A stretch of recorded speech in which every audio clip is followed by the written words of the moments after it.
સમાચારમાં આગળ વધીએ તો ક્રાઇમ બ્રાન્ચને મોટી સફળતા પ્રાપ્ત થઈ છે। ફોરેન પોસ્ટ ઓફિસમાંથી લિક્વિડ ડ્રગ્સ ઝડપી પાડવામાં આવ્યું છે। અમેરિકાથી આવેલા પાર્સલમાંથી 3.50 કરોડનું લિક્વિડ ડ્રગ્સ ઝડપાયું છે। હાઇબ્રિડ અને લિક્વિડ ગાંજો કબજે કરવામાં આવ્યો છે।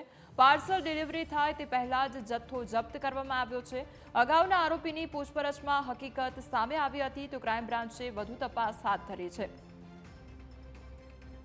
हमारी साथ संवाददाता मिहिर जोड़ाई गया है। मिहिर, जे प्रमाणे फॉरेन पोस्ट ऑफिसमांथी लिक्विड ड्रग्सनो जत्थो झड़पी पाडवामां आव्यो छे, शुं वधु विगत, शुं कार्यवाही करवामां आवी रही छे? कोमल, ताजेतરમાં જ થોડાક સમય પહેલા જ ક્રાઇમ બ્રાન્ચ અને અલગ અલગ એજન્સીઓ દ્વારા ફોરેન પોસ્ટ ઓફિસમાંથી જે રમકડા સહિતની અલગ અલગ વસ્તુઓની આડમાં જે હાઇબ્રિડ ગાંજો સહિતનું ડ્રગ્સ છે કે જે હેરાફેરી થતું હોવાનું આખું પર્દાફાશ કર્યું હતું, જેમાં ક્રાઇમ બ્રાન્ચને વધુ એક સફળતા મળી ગઈ છે અને ક્રાઇમ બ્રાન્ચે વધુ 3.5 કરોડનું ડ્રગ્સ છે જે કબજે કરવામાં આવ્યું છે।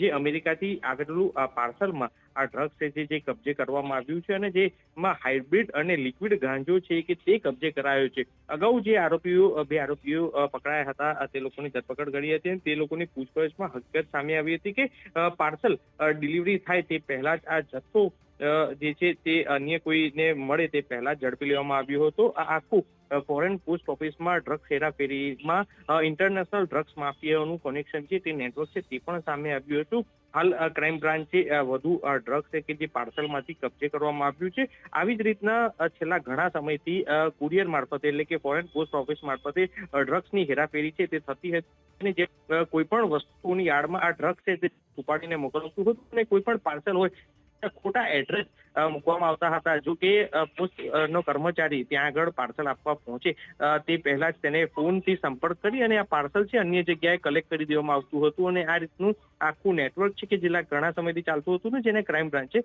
પર્દાફાશ કર્યો અને જેની તપાસમાં વધુ આ 3.5 કરોડનું જે પાર્સલમાં ડ્રગ્સ છે તે કબજે કરાયું છે।